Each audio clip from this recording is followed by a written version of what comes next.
네, 오늘 함께 은혜 나누실 말씀은 로마서 8장 16절부터 18절 말씀입니다. 성령이 친히 우리 영으로 더불어 우리가 하나님의 자녀인 것을 증거하시나니 자녀이면 또한 후사 곧 하나님의 후사요 그리스도와 함께한 후사니 우리가 그와 함께 영광을 받기 위하여 고난도 함께 받아야 될 것이니라.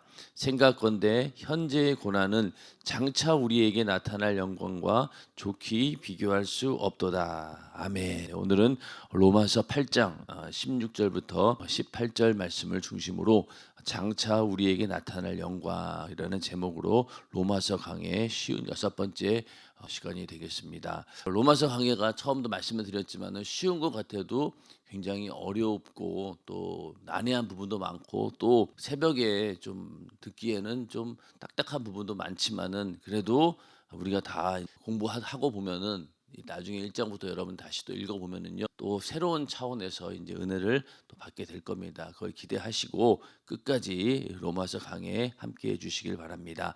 고난에 관한 이야기를 하기 전에 먼저 하나님의 자녀다라는 얘기를 하죠. 그래서 성령이 우리와 함께 하신다면 또 성령이 친히 더불어서 우리가 하나님의 자녀인 것을 증거하게 되어 있고 그 확신 가운데 우리가 살아가는데 자녀이면 하나님의 상속자이면서도 또한 그런 영광을 받기 위해서는 고난도 함께 받아야 된다라고 하면서 고난에 관한 이야기를 하고 있습니다. 그러면서 18절에 현재의 고난은 장차 우리에게 나타날 영광과 좋게 비교할 수 없다 이러면서 다시 한번 또 고난에 대해서 확실히 언급을 하고 있는데 인생 살면서 고난을 비껴나가는 사람은 아무도 없습니다. 어느 누구든지 다른 사람들이 봐서는 저 사람은 정말로 걱정, 근심, 염려가 없겠다라고 하는 사람은 없는 것 같아요. 모든 사람들이 다 나름대로 힘든 부분이 있고 고난이 있고 또 여러 가지 환경의 문제들이 있습니다. 그래서 이러한 고난은 우리가 인간이 육신을 입고 있는 한 피할 수 없는 일이고 또 예수 믿는 우리라 할지라도 이 고난의 문제는 절대로 피할 수가 없어요.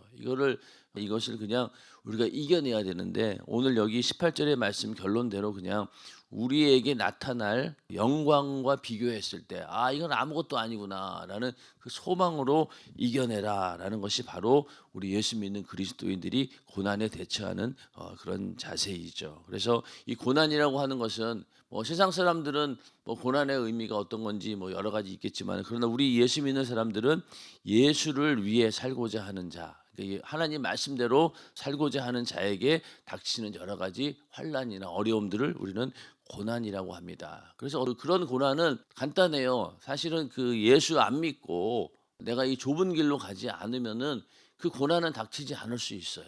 자, 여러분들 이렇게 새벽에 잠 못 자고 나와서 나름대로 육체는 고통스러워요. 그렇지 않습니까? 그러면은 그 고난을 이기고 이제 왔어요. 이 왜 왔습니까? 바로 이 고난보다도 더 큰 하늘의 소망이 있고 하나님 말씀이라고 하는 더 절대적인 가치가 있는 것이 있기 때문에 과감히 내 육신의 어려움을 이겨내고 여기 오는 것 아니겠습니까? 그런 것처럼 만약에 우리가 고난을 받기 싫다. 그러면 그냥 우리가 예수를 위해 살고자 하는 그 길을 가지 않으면 됩니다. 그러면 편안하게 살 수 있어요. 그래서 우리가 고난을 해결하는 방법, 그럼 예수 안 믿으면 되지. 그렇게 되겠죠. 근데 그렇게 우리도 할 수가 없잖아요. 그래서 이 사도 바울도 이 로마서를 통해서 또 다른 서신서에서도 고난의 해결책은 우리가 주를 향한 삶의 방향을 변경하는 게 아니라는 거죠. 우리가 가던 길을 이 길로 가지 않고 넓은 길, 편안한 길로 가는 그게 아니라 미래의 영광에 대한 그 소망을 가지고 이겨내라는 겁니다. 이겨내라고 하는 것이지 이거를 피하거나 또 뭔가 이 고난을 하나님께서 경감해 줄 것이다 이런 것이 아니라 우리는 더 큰 소망을 가지고 이겨내라 이게 답인 거예요. 그러니까 고난이 왔을 때 이것을 피하려고 하지도 말고 이거를 그냥 능히 넘어갈 수 있는 능력을 달라고 우리는 기도를 해야 됩니다. 그래야지 이겨낼 수 있는 것이지 만약에 계속 기도하기를 하나님 이 고난이 나에게 넘어가게 해주세요. 근데 안 넘어가면 어떡할 거예요? 그럼 하나님 원망하겠습니까? 그렇지 않잖아요. 어떠한 고난이 온다 할지라도 이것을 능히 이겨낼 수 있는 능력을 달라고 기도하되 하나님께서 분명히 얘기하시기를 우리에게 나타날 영광 그거를 보고 네가 이겨내라 이런 얘기입니다. 그래서 우리가 고난과 또 예수 믿음으로 인해서 여러 닥치는 환난, 수많은 걱정, 근심, 염려 이런 것들 다 우리에게 나타날 영광을 바라보고 또 그것을 소망하면서 다 이겨내시기를 주님의 이름으로 축원합니다. 이게 바로 우리 예수 믿는 사람들의 고난에 대처하는 그런 자세들이죠. 자, 여기서 18절에 보면은 생각건대라고 하는 말이 나오는데, 이 생각한다라고 하는 것은 굉장히 심사숙고를 한다는 말입니다. 그리고 지금 로마서를 이렇게 계속 이어가면서 지금까지 쭉 했던 하나님 말씀을 토대로 해서 결론을 얘기하고 있는 겁니다. 그래서 우리 예수 믿는 사람들의 생각이라고 하는 것은요, 항상 말씀을 통해서 얻은 결론이 되어야 됩니다. 육신의 생각은 사망이라고 했잖아요. 그런데 우리의 생각은 어떻습니까? 항상 하나님 말씀을 통해서 계속 필터링이 되고 하나님 말씀을 중심으로 해서 생각을 할 때 뭔가 아름다운 결론이 나오고 또 내 영혼에 유익이 되는 결론이 나오는 것이지, 육신의 생각을 가지고는 항상 그 결과가 어떻습니까? 썩을 것밖에 안 나오는 거예요. 그러나 이렇게 심사숙고 하나님 말씀을 통해서 오랫동안 심사숙고할 때 정말 하나님께서 주시는 은혜로운 결론이 나오게 된다는 겁니다. 그래서 고난에 대처하는 그 자세에 대해서 사도 바울은 이런 걸 우리가 조심해야 돼요. 이제는 이 상황이 나아지게 될 것이다, 멀지 않아 이 고통에서 해방될 수 있다라고 하는 이 거짓된 낙천주의, 당연히 멀지 않아서 고통에서 해방될 수 있어, 이런 식으로 우리를 위안하는 것들이 어떤 경우에는 잘못될 수도 있다는 거예요. 아까도 말씀드렸지만은 나에게 닥친 고난의 문제를 주님 해결해 주세요, 해결해 주세요, 벗어나게 해주세요 했는데 벗어나지 못하고 오히려 고난이 더 심해져요. 그러면 어떡하겠어요?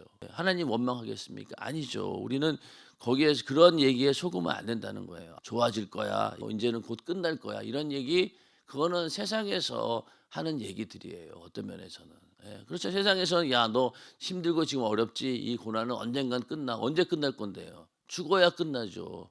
근데 죽은 다음에 오히려 고난이 더 커지죠. 이제 예수 안 믿으면 지옥에서 영원한 형벌을 받아야 되니 세상에서 하는 말은 고난은 끝나지 않습니다. 근데 우리 예수 믿는 사람들도 이렇게 멀지 않아 이 고통은 끝나게 될 거다라면서 그런 거짓된 낙천주의, 이것이 굉장히 위험한 생각인 거예요. 그게 똑같은 겁니다. 예수 믿으면은 잘 되고 성공하고 출세하고 그런 이야기랑 똑같은 거예요. 그렇지 않는 경우가 더 많은데 고난도 마찬가지입니다. 이렇게 우리가 잘못된 그런 낙천적인 생각, 이런 것들에서 벗어나야 돼요. 그리고 또 이 성경이 말하고 있는 바는 고난의 어떤 조건을 변화시키거나 또 개선을 위해서 네가 노력해라, 이렇게 말하는 게 아니에요. 그렇지 않습니까? 야, 너 지금 네가 고난 받는 거 그런 조건을 변화시켜, 그리고 네가 그거를 어떻게 개선해서 이겨내려고 해, 이게 아닙니다. 또 체념하라고 하는 것도 아니에요. 체념하라고 하는 것도 아니죠. 이거는 넉넉히 이기라는 거예요. 그냥 이기라는 겁니다. 여러분들 어떠한 고난과 문제가 온다 하더라도 이겨낼 각오를 하고 문제에 부딪히셔야 돼요. 거기서 하나님께서 이 모든 고난과 환난에서 나를 면하게 해주시겠지라는 그 기대감조차도 우리는 사실은 어떤 경우는 내려놓고 있어야 돼요. 이거보다도 더 센 놈이 올 수도 있다, 그런 믿음을 가지고 이 대처를 해야지. 아, 이거 빨리 하나님 피하게 해주세요, 그렇게 해서 만약에 이 문제가 금방 해결이 안 되면 어떡할 겁니까? 우리는 그런 거에 상관하지 않는다는 거예요. 그냥 이것을 능히 이겨낼 수 있는 능력을 하나님께서 반드시 주신다라는 그런 믿음을 가지고 통과하는 거예요. 그냥. 맞습니까?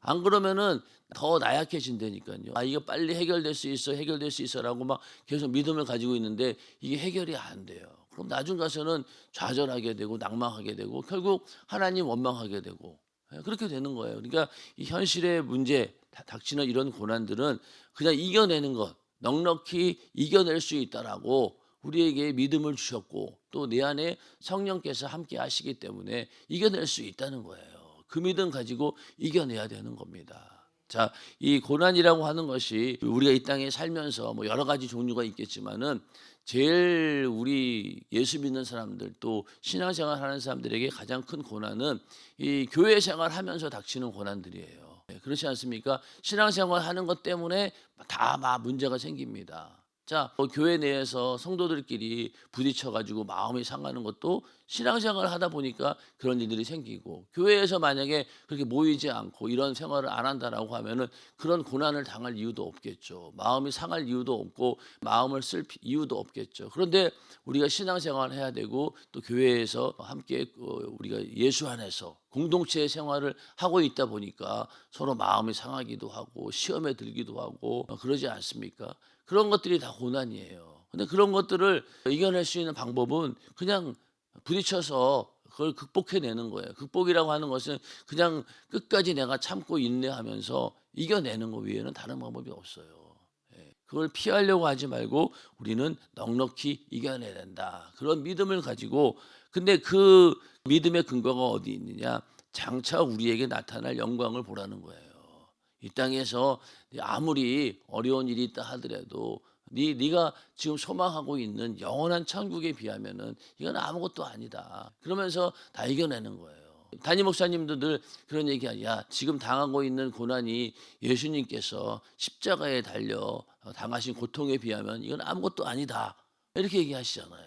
그러면은 그 생각 딱 하면은 그래, 예수님이 당한 고난에 비하면 이건 아무것도 아니지. 예수님께서는 진짜 빨가벗겨 가지고 많은 사람들이 보는 앞에서 십자가에 달려 가지고 온갖 저주와 멸시와 조롱을 다 받았는데, 내가 교회에서 조금 자존심 상한다고, 내가 교회 내에서 조금 내 감정이 상한다라고 해서 그거 가지고 뽀로로 화내고 그 시험 들고 그런 거 예수님을 생각하면 그거는 정말 말도 안 되는 이야기잖아요. 그것만 봐도 그렇습니다. 그렇기 때문에 그런 것들을 다 이겨내셔야 돼요. 나타날 영광을 바라보면서. 그러면은 신앙생활 잘할 수 있습니다. 신앙생활 잘할 수 있어요. 우리가 이게 직분을 받았다라고 하는 것은요, 이거는 하나님께서 나를 쓰시겠다라고 하고 믿고 맡겨주신 거예요. 근데 우리는 직분을 맡을 때 그렇게 생각하지는 않아요. 그 정도로 중요하고 가치 있게 생각하지는 않습니다. 목숨을 걸고 죽도록 충성하라고 써 있잖아요, 임명장에. 그렇잖아요. 맨 끝에 보면은 네가 죽도록 충성하라 이렇게 나오잖아요. 근데 우리는 그걸 잊어버려요. 그냥 직분 받아서 내가 오늘 올해 한 해 이런 일을 맡았어. 회장님 불러주고 뭐 부장님 불러주고 기분 좋죠. 그리고 평신도였다가 집사 직분 받았어요. 그러면은 막 집사님 그러면 아주 기분 좋습니다. 그건 맞아요. 그런데 그걸로 그냥 만족하고 그 이후로 닥치는 고난에 대해서는 이겨내려고 하지를 않아요. 직분을 받았다라고 하면은요, 그거 이겨내라고 직분 준 거거든요. 근데 우리는 그 직분을 받아놓고 좋은 거는 다 취하려고 하고, 그로 인해서 당하는 고난이나 어려움들은 자꾸만 안 받으려고 하는 거예요. 그러나 그렇지 않습니다. 그거를 이겨내야지 진정한 직분자가 되는 겁니다. 안 그러면은 얼마나 시험 들 일이 많아요. 그렇잖아요. 그런데 그거를 다 이겨내야 되는데 그것은 바로 우리에게 나타날 영광을 바라보면서 이겨내야 된다는 겁니다. 자, 여기서 현재의 고난이라고 하는데 이 현재라고 하는 의미를 잘 생각해 보셔야 돼요. 이거는 당분간이라는 의미가 아닌 거예요. 자, 여기 이 말씀을 우리가 생각하기로 현재의 고난, 내가 지금 닥치고 있는 고난은 이제 빨리 끝날 거야. 당분간 내가 당하고 있는 이것은 당분간이다. 이런 이게 아니에요. 여기서 현재의 고난이라고 하는 것은요, 지금 우리가 사는 전체 시대를 말합니다. 이 고난은 언제부터 시작되냐? 예수님께서 부활하신 이후부터 주님이 다시 오는 그날까지 그 시대에 전반적으로 이루어지는 고난을 의미합니다. 이 고난은 끊이지가 않는 거예요. 우리도 예수 믿는다고 당하는 고난이 당분간으로 끝나지 않아요. 예수님이 이 땅에 오시기 전까지는요, 이 고난은 계속 이어질 수도 있어요. 오히려 더 큰 핍박이 올 수도 있죠. 만약에 정말로 시대가 바뀌어가지고 우리가 우려하는 것처럼 차별금지법이 통과되고 예수 믿는 사람들을 다 잡아 죽이는 그런 시대가 우리에게 오지 말라는 법이 어디 있냐고요. 그렇잖아요. 초대교회 때 그랬고 이제는 그런 일이 있을 수 없어. 아니죠. 지금도 지구 곳곳에서는요, 예수 믿는다고 죽임을 당하는 곳이 얼마나 많이 있습니까? 그러니까 그게 끝나지 않은 거예요. 이 고난은 우리한테 잠깐 왔다가 지나가는 게 아니라 예수님이 다시 오시는 그날까지 계속 이어집니다. 예수님이 이 땅에 오셔야지만이 우리 예수 믿는 사람들에게 고난은 끝나는 거예요. 그리고 내가 육신이 마감돼서 이제 주님 곁으로 갈 때 그때 끝나는 겁니다. 그런 의미에서 현재라는 말인 거예요. 현재의 고난은 그때까지 계속 되어진다라는 그런 믿음이 있어야 되고, 또 여기서 영광이라고 하는 말은 우리 하나님께서 인간을 창조하실 때 하나님의 형상의 모양대로 만드셨죠. 그러니까 이미 우리는 하나님께서 자신의 형상의 모양으로 만드는 순간부터 우리는 하나님의 영광을 지닌 존재입니다. 맞습니까? 그러니까 우리는 하나님께서 창조하실 때부터 하나님의 그 영광이 우리 안에 있었던 거예요. 하나님의 생기를 불어넣었잖아요. 그리고 하나님의 형상의 모양이라고 하는 것은 하나님의 성품과 또 하나님의 어떤 외형까지도 닮은 그런 존재로서 만들었기 때문에 그 존재 자체가 하나님께 영광 올려드리는 그런 존재라는 거예요. 근데 마귀의 유혹으로 인해서 죄를 짓게 되었고 타락하게 되었고, 그러니까 원래의 그 지위와 영광을 완전히 상실해 버린 거죠. 그래서 로마서 3장 23절에 모든 사람이 죄를 범하였음에 하나님의 영광에 이르지 못하더니, 그러니까 우리가 죄를 짓는 순간 내가 가지고 있던 이 모든 영광이 다 무너져 버린 거예요. 상실돼 버린 거예요.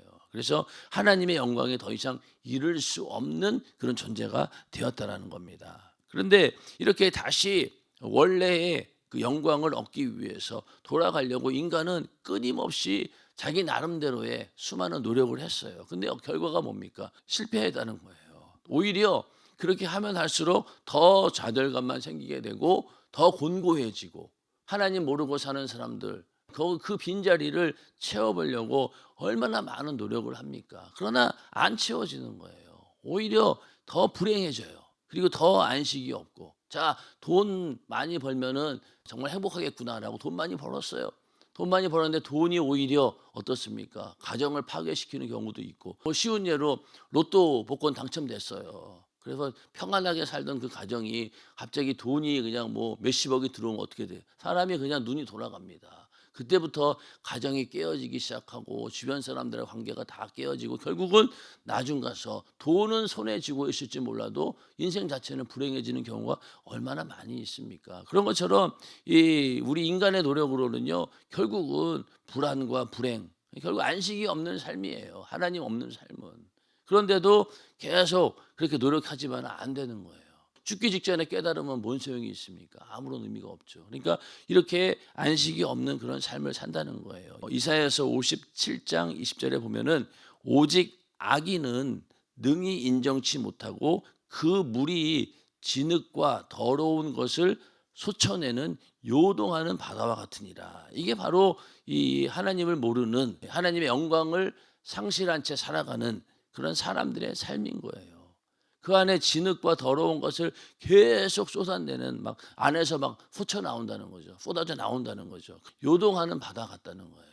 그래서 우리 안에 하나님 없는 삶, 하나님 영광을 잃어버린 그런 삶 가운데는 매일 그런 요동하는 바다처럼 죄로 인한 저주와 또 죄로 인한 질병과 문제와 이런 것들로 인해서 하루도 편할 날이 없는 거예요. 이게 바로 안식이 없는 그런 삶이 되는 거죠. 사람들은 나름대로 영광을 추구합니다. 칭찬받으려고 하고 명예를 얻으려고 하고 지위를 얻으려고 하고, 그러니까 하나님이 주시는 그 영광이 없다 보니 다른 걸로 채우려고 하다 보니 칭찬받으려고 하고 명예를 얻으려고 하고 성공해서 지위를 얻으려고 합니다. 그런데 이게 다 어때요? 결국은 만족시켜주지 못한다는 거예요. 이 얘기는 인간 자신은 절대로 스스로를 구원할 수 없어요. 이 불안한 상태를 설명하지도 못하고 거기에서 나올 수 있는 방법도 인간에게는 전혀 없다라는 것이 결론입니다. 그래서 우리 인간은 이 구원이 필요한 존재인 거예요. 구원이라고 하는 건 쉽게 얘기해서 물에 빠졌어요. 물에 빠져 있는 사람에게 거기서 지금 잘 버텨내세요, 지금 이 순간에 계속 손을 움직여 가지고 물속에서 떠 있을 수 있도록 노력하세요, 그게 뭔 소용입니까? 언젠가는 잠길 텐데. 거기서 끄집어내는 게 그를 살리는 거예요. 그런 것처럼 인간이 이 요동하는 바다와 같은 곳에서 진흙덩이 더러운 곳에 그냥 썩혀가지고 그냥 헤어나오지 못하는 상황에서 방법은 뭐예요? 바깥에서 그 사람 끌어내서 건져주는 것 외에는 다른 방법이 없는 거예요. 그래서 하나님의 그 영광을 상실한 인간이 여기에서 다시 영광을 회복하는 길은 하나님께서 그 타락한 곳에서 끄집어내는 것, 구원해 주는 것 외에는 다른 방법이 없다는 겁니다. 그 얘기는 결국 뭐냐? 바로 그 그리스도의 영광의 복음의 광채가 비춰줘야 되는 거예요. 그래야지 그 어둠에서 나올 수 있다는 겁니다. 근데 이 영광을 얻기 위해서는 고난이 따른다는 거예요. 고난이 따른다는 거예요. 자, 뭐 예수 믿지 않는 이유가 어디 있겠어요? 자기 육신에 편안하게 살고 싶은데 시간 뺏기기 싫은 거죠. 애들도 전도하다 보면 이제 처음에 교회 나오는 애들이 안 나와요. 왜 그럴까요?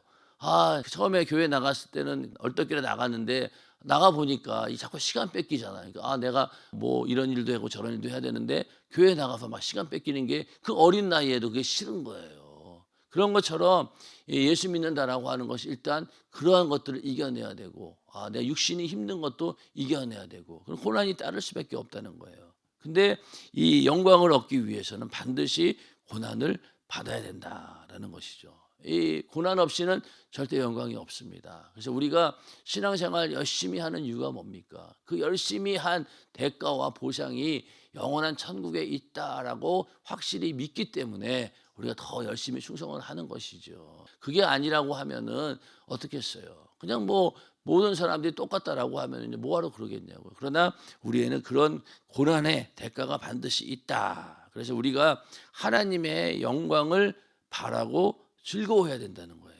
우리가 믿음으로 서 있는 이 은혜의 들어감을 얻었으며 하나님의 영광을 바라고 즐거워해야 된다. 그리고 또 이렇게 즐거운 마음을 하나님께서 우리에게 주신다는 거예요.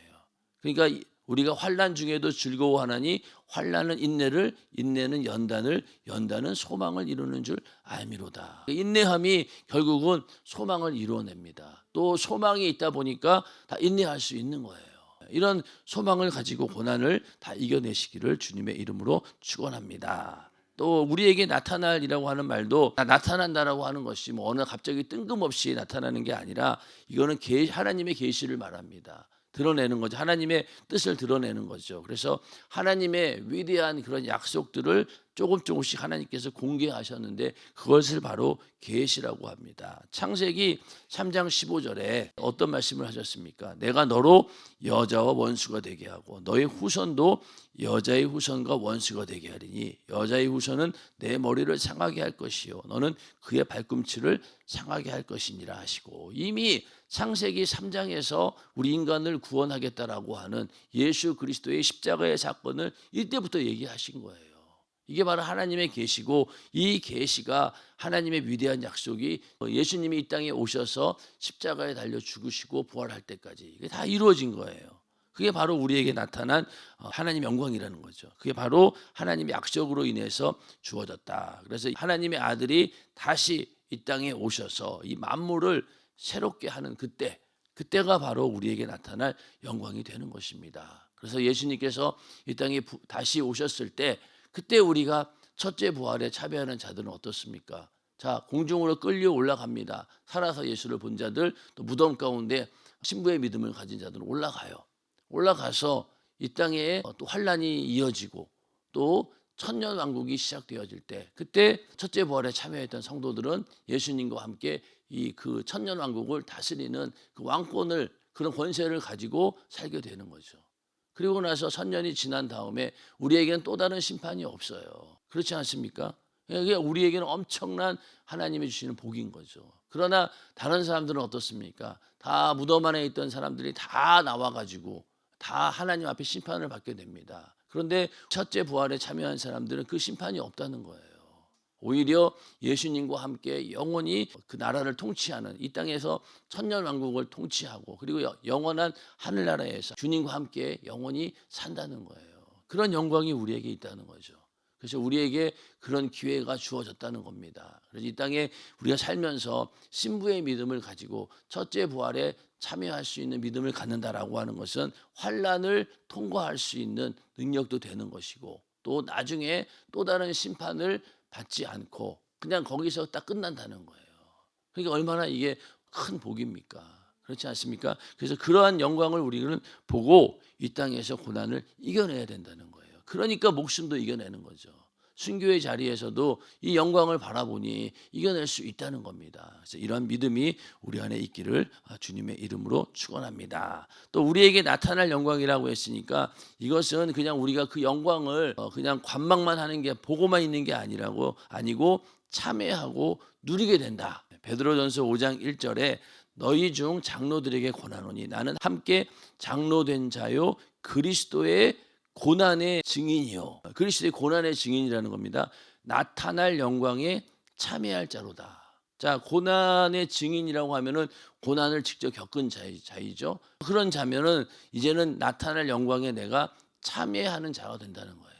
영광을 멀리서 바라보는 것이 아니라 바로 그 영광에 내가 참여하게 된다라는 그것이 바로 우리에게 나타나라는 의미가 되는 것이죠. 우리를 위해서 준비되어 있다는 거예요. 와서 참여해라. 천국 잔치에 네가 참여해라. 그런 거죠. 그래서 그 영광에 우리가 참여할 자다라는 그런 소망을 가져야 된다는 거예요. 그리고 이 비교할 수 없도다라고 하는 말은 전적으로 이제는 아무 의미가 없게 되었다는 거예요. 자, 그 전까지는 비교 대상이 없었어요. 이 땅에 사는 동안에 그냥 잘 먹고 잘 살면 끝나는 줄 알았는데 이제 하늘의 영광이라고 하는 것을 보는 순간부터 이게 비교가 되는 거예요. 그랬더니 하늘의 영광을 봤더니만은 내가 지금 가지고 있는 쥐고 있는 것들이 아무런 의미가 없는 거예요. 전혀 무게감을 가지지 못한다는 겁니다. 그래서 고린도후서 4장 17절에도 우리의 잠시 받는 환난에 경한 것 아주 경미하다는 거예요. 그렇지 않습니까? 자, 그래서 우리가 과거, 현재, 미래가 있는데 자, 어떤 사람들은 과거를 위해 사는 사람들이 있어요. 나이 먹으면 먹을수록 뭐합니까? 한때 내가 왕년에는 이런 사람이었어. 과거를 그냥 회상하며 살아가요. 또 지금 뭐 젊은 사람들은 어떻습니까? 현재가 재밌고 즐거운 현재를 위해서 살아갑니다. 그리고 또 미래를 계획할 수도 있겠죠. 근데 우리는 어떻습니까? 이 미래도 그냥 미래가 아니죠. 영원히 다가오는 그 영광스러운 미래. 그거를 바라보니 이 땅에서의 과거, 현재, 육신의 때가 마감되는 미래는 아무것도 아니라는 거예요. 또 그 가운데서 여러 가지 문제가 오고 환란이 온다 하더라도 이거는 잠깐의 순간에 불과한 거죠. 영원이라고 하는 시간 속에서 이 땅에서 70년, 80년, 길어야 100년 그게 얼마나 짧은 순간입니까? 그러니까 뭐 100년 내내 사는 내내 고난을 당한다 하더라도 언젠가는 지나가기 때문에 환란에 경한 것이라는 거예요. 이 영광에 비하면 만약에 그 우리에게 보여주는 하나님의 그 영광을 보지 못했다라고 하면은요 이걸 볼 수 있겠냐고요. 뭐 못 봤겠죠. 근데 보는 순간부터 이게 다 너무나 이게 경한 것이구나라는 것을 알게 된다는 겁니다. 그래서 우리가 이 고난이라고 하는 것은요, 그 본질을 바꾸거나 경감하거나 또 극소화시키려고 노력하는 게 아니라 장차 나타날 영광에 비추어 볼 때 이게 아무것도 아니구나. 이 눈이 열려져야 된다는 거예요. 그러면 다 이겨낼 수 있다는 겁니다. 어떠한 고난이든 다 이겨낼 수 있습니다. 그렇지 않습니까? 그래서 이 고난에 대해서 우리는 이렇게 장차 우리에게 나타날 영광을 바라보면서 이겨내야 된다는 거예요. 자, 성경에 보면은 히브리서 11장에 믿음의 선진들에 대한 얘기가 나오죠. 그래서 거기도 보면은 아브라함은 어떻게 이겨냈느냐? 하나님의 경영하시고 지으실 터가 있는 그 성을 바라보았다는 거예요. 히브리서 11장에 보면 또 모세는 어떻습니까? 모세는 바로의 공주의 아들이라 칭함을 거절하고 도리어 하나님의 백성과 함께 고난받기를 잠시 죄악의 낙을 누리는 것보다 더 좋아하고 또 그리스도를 위하여 받는 능력을 애굽의 모든 보화보다 더 큰 재물로 여겼으니 이는 상주심을 바라봄이라. 그러니까 모세도 이 땅에서의 명예나 이런 걸 바라본 게 아니에요. 영원한 세계에서 상주시는 일을 바라보았다는 거예요. 그렇기 때문에 다 고난을 이겨낼 수 있었다. 또 예수님은 어떻습니까? 십자가에 고난 당하는 것 그것은요 그 앞에 있는 즐거움을 바라보았기 때문입니다. 히브리서 12장 2절에 믿음의 주요 또 온전케 하시는 이인 예수를 바라보자. 우리 보고 예수를 바라보라는 거예요. 왜? 저는 그 앞에 있는 즐거움을 위하여 십자가를 참은 부끄러움을 개의치 아니하시더니 하나님 보좌 우편에 앉으셨느니라. 이 예수를 너희도 바라보라는 거예요. 왜? 예수님께서는 그 앞에 있는 즐거움을 위하여 십자가의 고난을 참으셨다는 거예요. 그 앞에 있는 즐거움이 뭡니까? 먼저는 하나님께 영광 올려드리는 거죠. 마귀를 멸하고 인류를 구원해서 하나님께 영광 올려드리는 그 일을 예수님은 담당하신 거예요. 십자가의 고난과 죽음까지도 다 참으신 겁니다. 그런 것처럼 우리도 그 앞에 있는 즐거움이 바로 뭐냐는 거예요. 자, 여러분들 전도회에서 영혼 살리고 그 사람이 예수 잘 믿으면 얼마나 즐겁습니까? 그렇죠? 그런 즐거움도 있고 더 큰 즐거움은 뭐예요? 이제는 내가 이 육신의 때가 마감되고 그 이후에 영원한 천국에서 주님과 영원히 행복한 삶을 살게 된다. 그리고 이 땅에서 내가 수고하고 노력한 모든 것들이 하늘에 상이 있고 면류관이 있다라는 그러한 즐거움을 바라보면서 우리가 고난을 참아낸다는 거죠. 여기 답이 다 있다는 거예요. 모세, 아브라함뿐만입니까? 거기 수많은 믿음의 선진들이 나오잖아요. 다 고난을 그러한 방식으로 이겨냈다는 겁니다. 그래서 우리가 장차 올 영광의 위대함을 보는 것만이 이 현실의 고난을 넉넉히 이기는 방식이다라는 것을 분명히 알고 이 고난 가운데 흔들리지 말고 끝까지 장차 우리에게 나타날 영광을 바라보면서 다 이겨내시기를 주님의 이름으로 축원합니다.